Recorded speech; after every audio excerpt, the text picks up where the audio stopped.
Hey guys, Cruel Blind Wave, I'm Eric. I'm Rick. I'm Calvin. I'm Aaron. And we are back with Star Wars Rebels. Last time on, Calvin, you weren't here. Nope. What'd you think of the episode? I thought it was great. Yeah? We got Hondo. Hondo. We got more of those big guys, the purple guys. The Lasat. The big purple guys. Yeah. I can never, Grimace. ever remember their name. Fake Wookiees. Yep. But yeah, we Original Wookiees. Concept Right? Wookiees. Yeah. But I think in here it was like, what is that? Some type of Wookiee? I've never seen a Wookiee like that. Yeah. Well, they called it a hairless Wookiee. Hairless Wookiee, yeah. Right? But yeah, we met two other Lasat. We had this kind of almost spiritual journey for Zeb, going through that nebula and Not approve of at all. Yeah, finding their original home planet. With there are more, so The warrior, the fool. The original home planet. Yep, This is cool. OG. in the Maelstrom, or Maelstrom. Is it Storm or Strom? I don't know. Strom. I'll mess it up. They called Person Strom. But we also had Callus there, who was instrumental in destroying most of the Lasats, trying to chase him into that too. But yeah, I really love the gravity well. I love when like thing going on he's with like, that. follow them. And the ship's like, fall back. Yeah. So Those TIE fighters, I was like, Yep, It was really cool how they were like getting pulled apart and like stretching and shit. it was. So now Zeb has a new mission as he's out there in the galaxy. If he ever finds other Lasat, he can send them home. To the promised land. And it's all thanks to Hondo! If I hadn't been selling them into slavery, you would never have gotten this. I love the whole like playing around with the idea of like who is the child and who's the warrior. Yeah, the the fool. fool. Yeah. I mean, love we know Hondo both screwing them over and helping them at the exact same moment. Several times. I Several hear times. there's a reward. Same thing that Jar Jar did, and he's definitely the fool.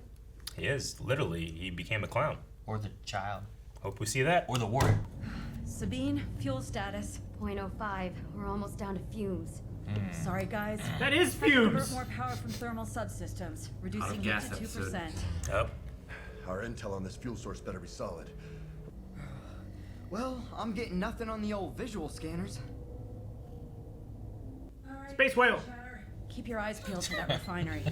Does anyone hear that noise? Space whale. The only thing I hear I mean, don't be crazy. There! No, the noise, I hear it again. What's it sound like, Ezra? It's hard to describe. It's a space whale. This is definitely a space whale. Right? Could just be the force. Yep. In the shape of a space whale. Or a space worm. Sabine, check the scanners again. Oh my god. Space whale! It's space whales! Half a second. I knew exactly what it was. They've seen Star Trek too. They have tentacles. We could use Two. whales. Also. 4. They've seen Star Trek also. Oh. Guys, look, they don't have the big whale tails. Man, I love whale tails. They're so big and floppy. Free Hey, will. their blubber is a source of fuel. Candles. Are they blind? What the bloody Deploy the garrison! Purgils. Sorry. Purgils. Prepare to fire. We Purgil. gotta drive them back. Don't shoot! They'll pass. Just let them do what they do. What choice do we have? How do they make We noise could in just get out space? of their way. We Rick, either run that's into never been the them case in or Star gas Wars. It's EM. It's the just Force. resounding off the Try hull. flying with Right. them instead of against them. That's not a half bad idea. Fine. I can't believe I'm doing this. It's not the strangest thing we've ever done. Yeah, that doesn't make me feel better. They're pretty big. I like the design. too. We are a whale. We are whales. I think they're Whales coming fly down. together. I'm not hearing them. That was a good instinct, Ezra. How did you know? It just seemed like the right thing to do. He's good with animals. Okay, we're low on fuel, surrounded by asteroids, and caught in a swarm of Purgil. How is the situation improved exactly? They just like constantly farting. How That's how they're propelling. They have tentacles, Rick. Nope. Just They have nothing to resist against.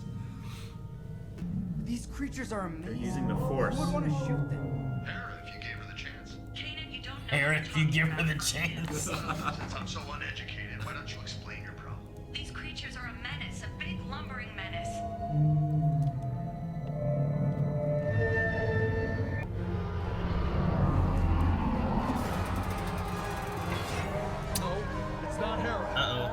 There's two of them. I need a better angle.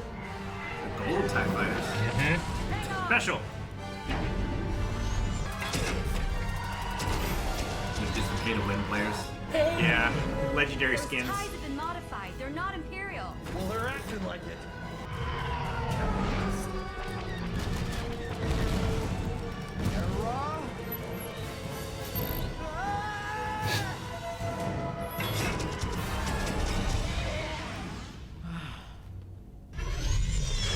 Maybe they're the opposite. They shut the Purgil, they wouldn't have had It's energy. a good thing we didn't waste energy. I heard you the first time. Oh, I thought you're calm with that. Sorry, the comms. I feel like it's They're gonna run out of gas. I think we should follow them. Following them is the last thing we should do. Sabine, did you find out where the fighters came from yet? I did. Good. What's our heading? Follow the Purgil. What? Yeah, I hate to tell you this, but the Purgil are heading right where I calculated those fighters came from. That's so interesting. Not often that Kanan gets to rub it in Paris' face so much. For what it's worth, I got a good feeling about this. How often is that said in Star Wars? Solo. Yep. Star Wars story. Yeah, but playing off of him saying, I have a good feeling about this in other movies. When I was young, I was told amazing stories of creatures that lived in the stars, traveled between the worlds. Old pilots said it was the Purgil who inspired us to jump from system to system. But I don't believe it. The Purgil are dangerous. They wander into hyperspace lanes, crash into ships. I've lost more than one Ships friend crash that into way. them. They're gonna drink. Scanners are Like an picking up oasis? energy source from that Yeah. planetoid ahead. You think it's the refinery? We're about to find out. Okay, more fighters. That's not good. Anti-ship cannon, also not good, but... Aha! There's the Empire shipment. Okay, lots of guards around, but I think we can drop down there, scoop it up, and go. Forget the scoop job. We have just barely enough fuel to get down there. We'll have to land. We drop in a few charges, the blast will provide all the diversion we need. In the chaos, we grab the fuel. And that huge fireball will destroy the Empire's ability to refine more. I like it. Ezra, you hear the plan? Oh, they love it. Yeah, sure. We can glide in on the catwalk with all the Purgil around. We can probably slip by unseen. Sounds like a dangerous plan. Don't worry, buddy. You're staying here. Sounds like a good plan. Purgil and the gas are connected. Hey, guys? Not now, Ezra. You've got to prep for the mission.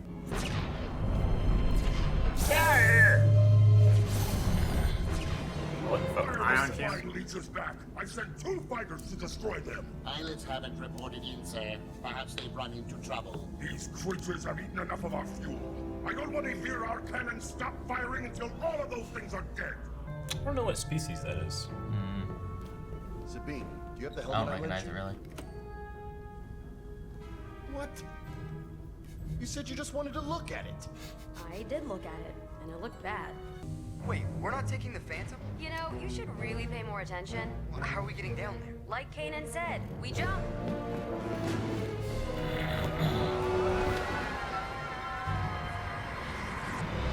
They're like dive bombing with him. Yeah. Yeah. Let's fuck this thing up.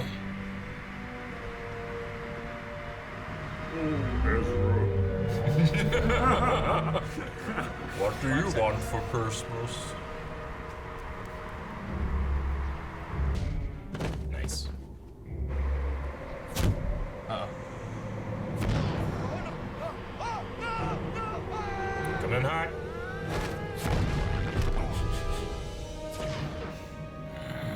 Padawan. Look out! So much for our stealth mission. Sabine, toss the detonators. Man, if I was a mining guard, miner, I'd be freaking the fuck out if I saw a lightsaber. Oh shit. That's not good. Are you crazy? Jump extra.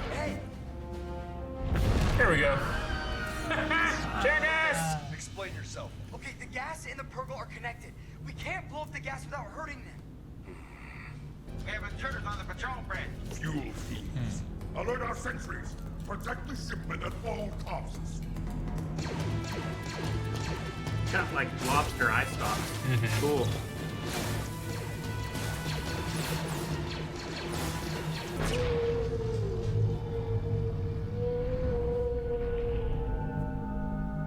Hera, you better get down here. Your landing zone is temporarily secure.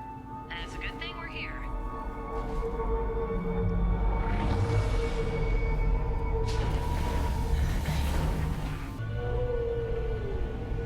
Majestic. You guys ever see a whale in real life? Nope.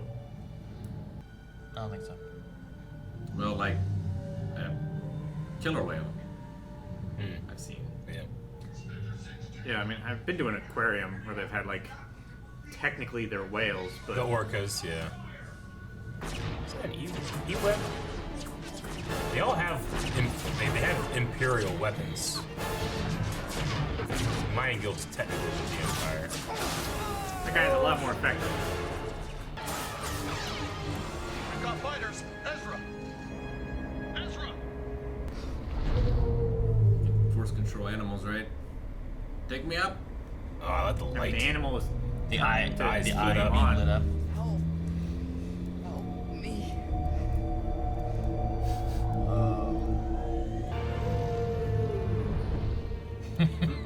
Take this, boy. Thank you. You saved my life. You are at my mercy. I can't believe we're gonna lose to this guy. What The is mining your foreman. answer?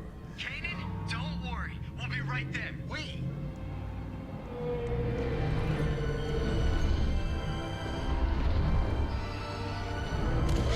I don't believe it.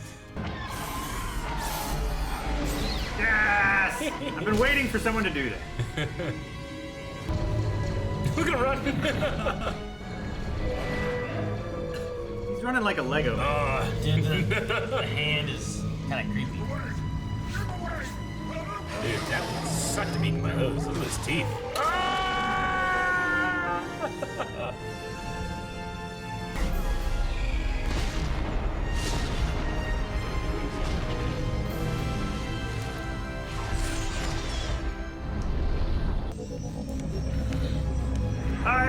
Hyperspace!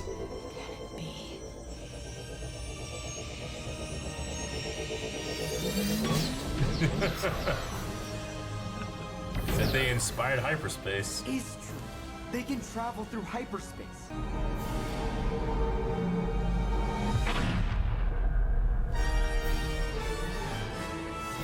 All right. Yes, we must see who played the whales. Damn. It's probably D. Bradley Baker. That's Yeah. what I'd get.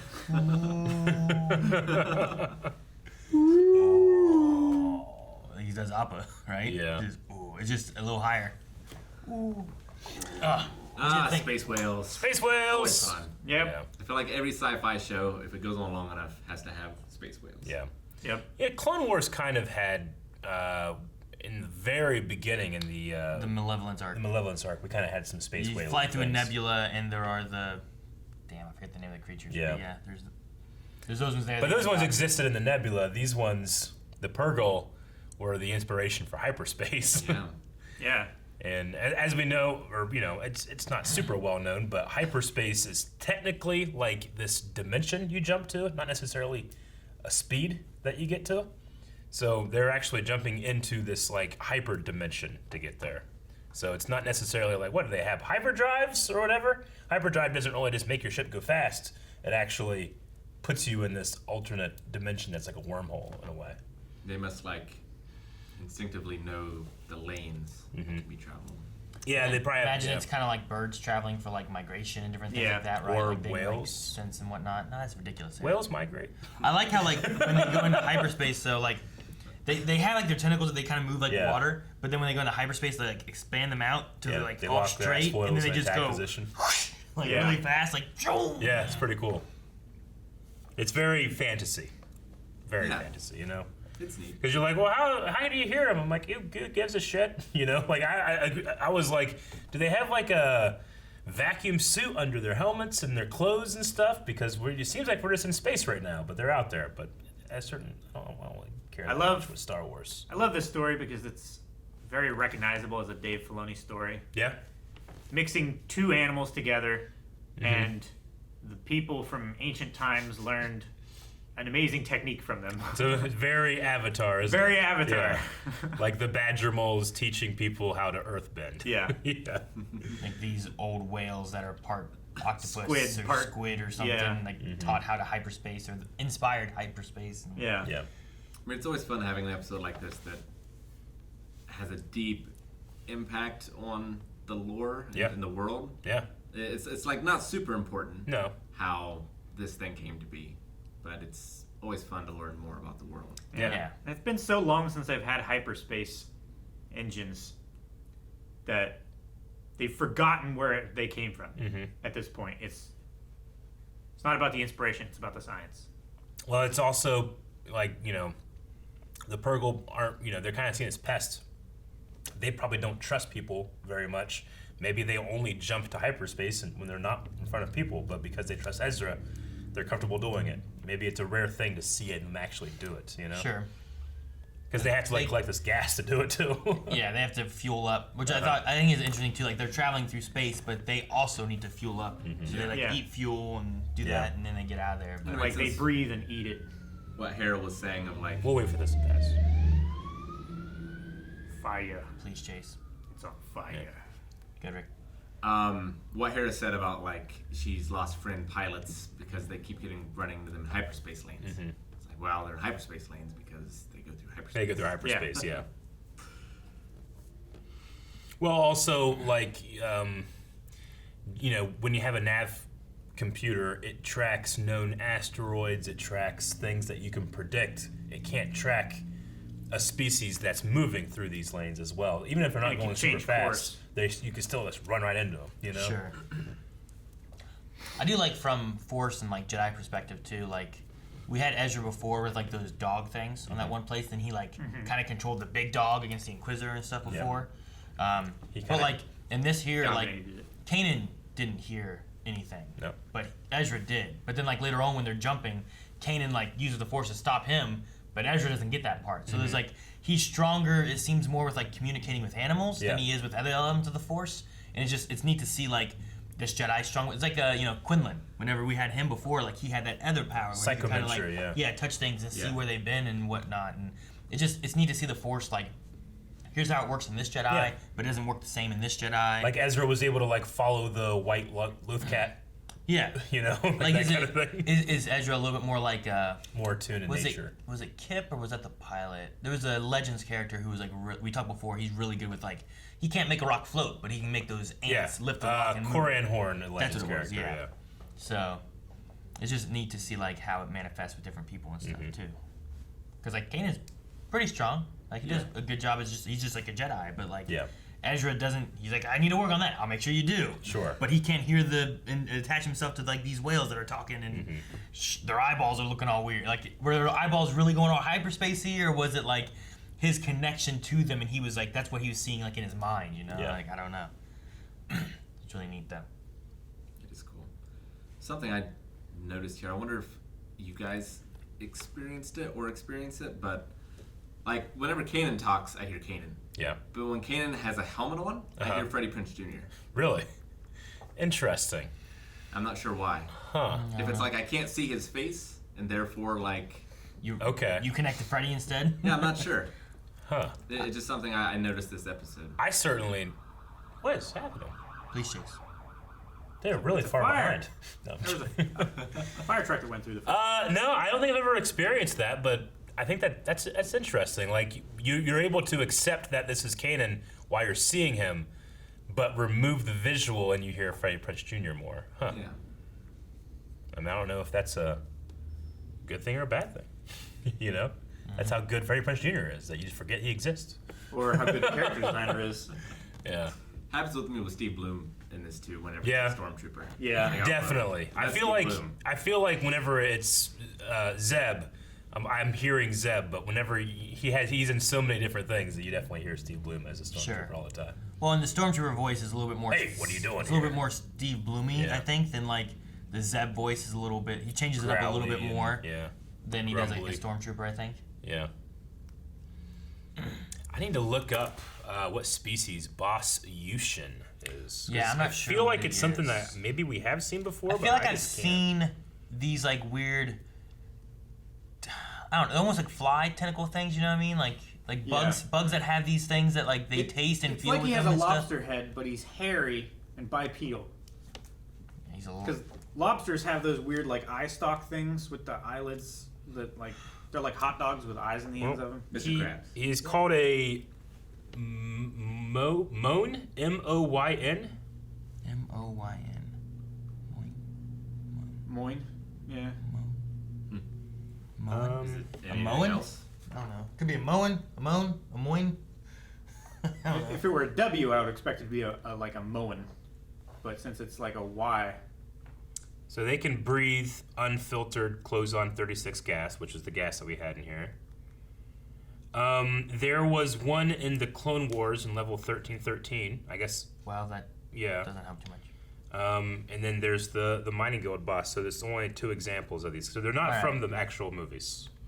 But it looks like the design for the species was based on a piece of alien bounty hunter concept art drawn by Ralph McQuarrie, which makes sense why he's featured in Rebels. They take so much Ralph McQuarrie like concept art and then just put it into Rebels, which is interesting too because it's also this is happening before episode 4. You know, This is so like before we got for episode 4, here's the concept. So here's what we got. The Ralph McQuarrie sketches of what it looked like when he was just trying to come up with the look. I don't know if you guys can see it very well, but Yeah. Yeah, a little bit. No, I mean, yeah, so much of the backgrounds and the planets and the characters in this, like, really stick out in my mind. Yeah. Where I have a tough time picturing some of the stuff from Clone Wars. No, I can definitely understand. I definitely understand that. I mean, it's definitely a different art style than we had in the Clone Wars, and we're getting that back in the Bad Batch now, that art style. But all of the things that they learned, all the systems they created, are still like doing the heavy lifting.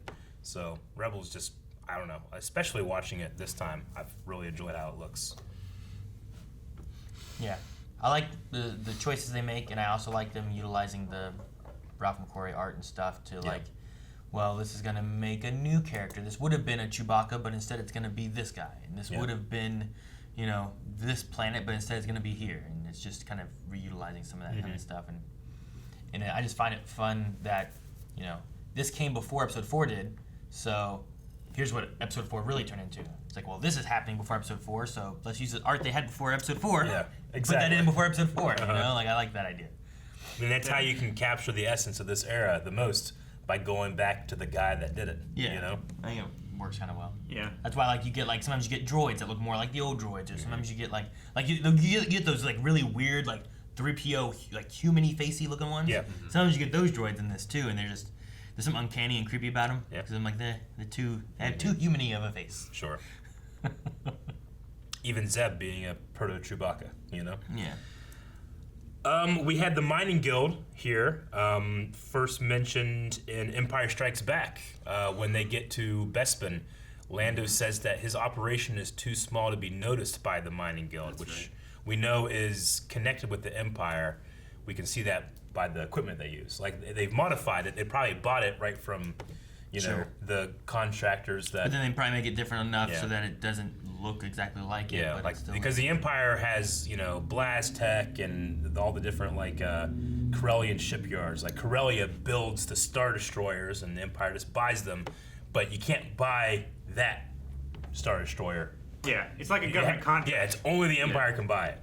So that's why, like, we see the blasters they're using are the Stormtrooper blasters that are slightly different. The E-Web big repeating blasters are slightly different, and the TIE fighters, of course. So Yeah, they shoot yellow like ion bolts rather than the plasma bolts. Yeah, it's cool to see.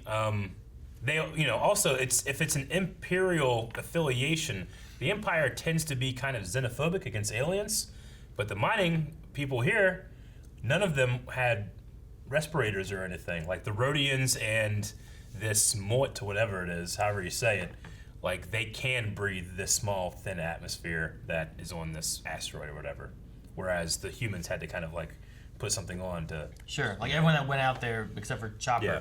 either had a helmet on or even Zeb had like a little Yeah. like the thing that Han used for like the Minot scene, you know. And it makes sense too that like, well, Rhodians, we've seen them in an atmosphere that humans are fine in. So how do they do both? Like we saw, like Ezra, he was in that gas for a while. He was getting lightheaded, you know. So it's close enough, but it's an interesting thing there. But maybe that's why these specific mines have more aliens than maybe some other of the mining guild. Sure. You know, like if they do end up taking over Bespin or whatever. Yeah. Well, if you do have an ability that, you know, gives you an advantage in one area of that industry than another, like if you're in law enforcement and you can speak Spanish, it's better for you to be in an area where you're going to be dealing with a lot of where that would be useful Spanish-speaking people, rather than it just being something you have a tool under your belt that's not useful at all. Yeah. Because you're not there. No, I get you. We've also seen that in the reverse too, where it's like, well, we're just on Coruscant or wherever, and we have the Keldor platoon, who has like his own stuff because he can't breathe normal stuff. He has to have because in his atmosphere it's all different, you know. So. And he can survive in space for a little bit. Yeah, you said, right? Yeah, because he has that same kind of stuff. Yeah, we saw that in Clone Wars and the Malevolence arc as well. Okay, well, I think that's about it. I mean, I always like an episode, like, you know, we had Hera and I think Sabine talking about, like, she heard stories of these things, and she was told about the Purgle as a kid. And she has this innate bias. Yeah, it was, like, you know, said that they went from system to system, but it was just cool to see, like, confirmed here. Yeah. The thing I like here, like, it's kind of like what Rick was saying, was, like the last episode was about the Lasat. It kind of added a little bit more to like Zeb and some of his story and stuff. Before that, we had the Concord Dawn thing, which kind of tossed a little bit more in with Sabine, a little bit with Kanan and stuff too. This one, while we're not going back and seeing history of a character or anything, we're kind of getting a little bit more like opening up the world of Star Wars and the galaxy, and kind of like, oh, well, this is what inspires hyperspace. That's interesting, and these creatures that can travel through space that, you know, we've never really seen that before. We had previously heard about, you know, Hera growing up on Ryloth during the Clone Wars and looking up and wishing she could be up there. It would make sense that some of her favorite stories were about creatures that could do that, you know? So, anyway. Well, I think that's it. I think it handled its fuel story better than The Last Jedi. Yeah. Guys, thank you very much for watching this episode of Star Wars Rebels with us. Make sure you go over to patreon.com where you can watch up to the next 4 reactions, but also make sure you are subscribed. You might be one of these people that watch our Rebels reactions every single week, but you're not subscribed. It's going to make it so much easier, and it helps us out so much if you just hit that red subscribe button. Please do it. See you next time.